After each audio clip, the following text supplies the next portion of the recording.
The People's National Party has taken note of the gratuitous comments and public recitation of constitutional provisions by the Minister of Legal and Constitutional Affairs, the Honorable Marlene Malou Fort, MP, regarding the timing of the next general election. At a time when the Jamaican people are experiencing immense hardship, with 58% saying the country is headed in the wrong direction, 66% believing corruption has increased over the last 5 years, and over 48% citing crime and violence as the country's biggest problem, the minister's intervention appears designed to inject uncertainty and confusion.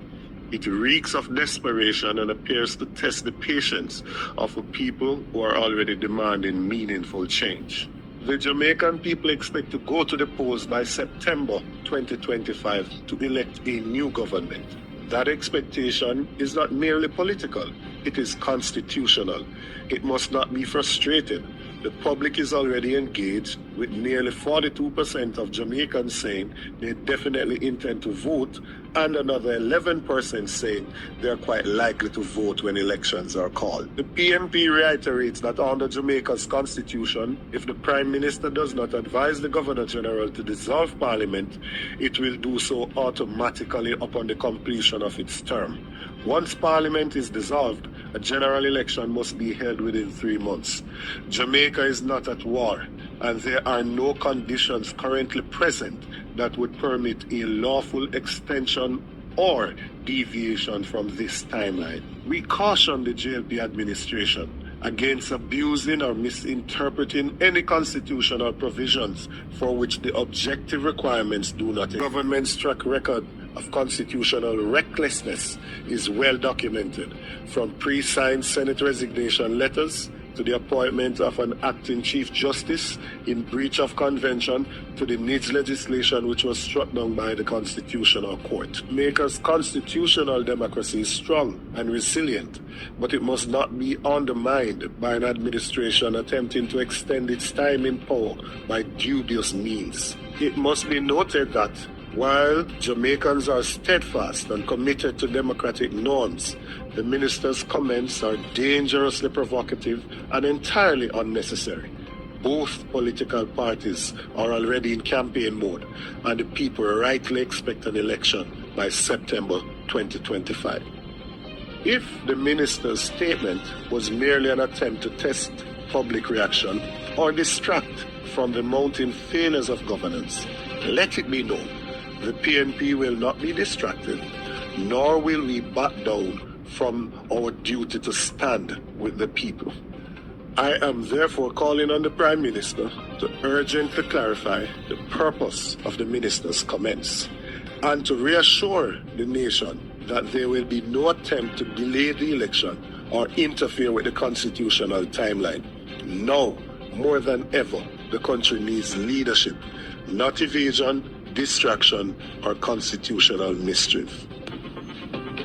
Welcome again to the channel, Life with Jennifer JM, and I'm so glad to have you as a part of my team. Keep coming back, watching, commenting. Even if I don't get to answer all of the comments, trust me, big up on a nice clean self. This channel could not have been where it is without you. Want to big on up. So with a 36K and counting. Yes. So my people, hear this. The opposition party have to put out a statement warning the government against undermining constitutional tradition amid mounting desperation. Kingston, Jamaica, April 3, 2025. The People's National Party has taken note of the gratuitous comment and public recitation of constitutional previously by the Minister of Legal and Constitutional Affairs, Marlene Malou Fort. Sometimes I want to call Malou Fort, MP, regarding timing of the next general election at a time when Jamaican people are experiencing immense hardship, with 58% saying the country is heading in the wrong direction. 66% believe corruption has increased over the last 5 years, and over 48% citing crime and violence as the country's biggest problem. The minister's intervention appears designed to inject uncertainty and confusion. It reeks of desperation and appears to test the patience of people who are already demanding meaningful change. The Jamaican people expect to go to the poll by September to elect a new government. That expectation is not merely political, it is a constitutional. It must be not frustrated. The public is already engaged, with nearly 42% of Jamaica saying they are definitely intended to vote, and another 11% say they are quite likely to vote when elections are called. The People's National Party reiterates that under Jamaica Constitution, if the Prime Minister does not advise the Governor General to dissolve Parliament, it will do so automatically upon the completion of its term. Once Parliament is dissolved, a general election must be held within 3 months. The Jamaica is not at war, and there are no conditions currently present that would permit a lawful extension or deviation from this timeline. We caution the JLP administration about abusing or misinterpreting any constitutional provision for which the objective required to do not exists. This Governor General track record of constitutional recklessness is well documented, from pre-signed Senate resignation letter to the appointment of an active Chief Justice in breach of convention to the need legislation, which was struck down by the Constitutional Court. Jamaica constitutional democracy is strong and resilient, but it must not be undermined by an administration attempting to extend its time in power by dubious means, said Dr. Dayton Campbell, the General Secretary of the People's National Party. People of Jamaica. He noted that while Jamaicans are steadfast committed to democratic norm, the minister comments are dangerously provocative. Trust me, provocative. Because when me see she come out, I say, what a timing that you lose all of the constitutional something them in a court. And you now come tell people, say, but you know the right for this one to come out and talk about it. I cannot understand it. Again, I'm going to repeat it. We caution the JLP administration against abusing or misinterpreting any constitutional provision. We are asking them to do it. We don't bother with no foolishness, you know. We don't bother with it, you know, labor right.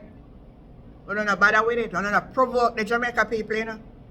We don't Jamaica people get hungry pound, you know. We don't bother cause the riot, you know. Because everybody else were in a power, and when time come for election, nobody now fight against it like we want to fight against it. I want to have up in their eye. I don't want nobody for no. The whole of them torment, listen, my man. Then confuse them torment. How them figure send voters list? If the minister's statement was merely an attempt to test public reaction or distract from the mounting failure of the governance, let it be known the PNP will not be distracted, nor will it back down. What some of them want all on power, so? No, brother. I never see this yet in all my lifetime. Or it will back down. But I hope Jamaica people wake up and understand and see what I'm going. My parents, my friend, my subscriber. From focusing on the next election. Leave a comment because I never see them calling the Prime Minister to urge to clarify the proposal of the Minister comment, like, and share, to reassure the the channel, nation that there will be no attempt to delay the election or interfere with the constitutional timeline. Now, more than ever, the country needs leadership, not evasion, distraction, or constitutional mischief. Signed, the General Secretary of the People's National Party.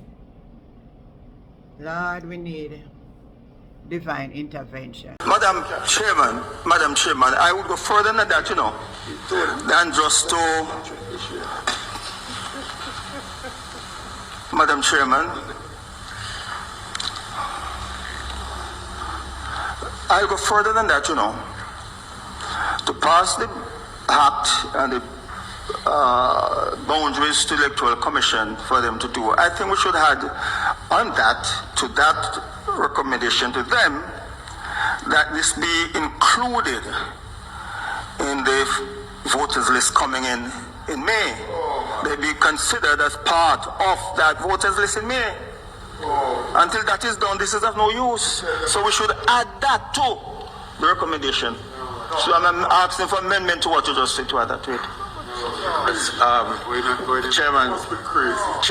Chairman, this particular... Member Warmington, turn your mic off, please. Sorry.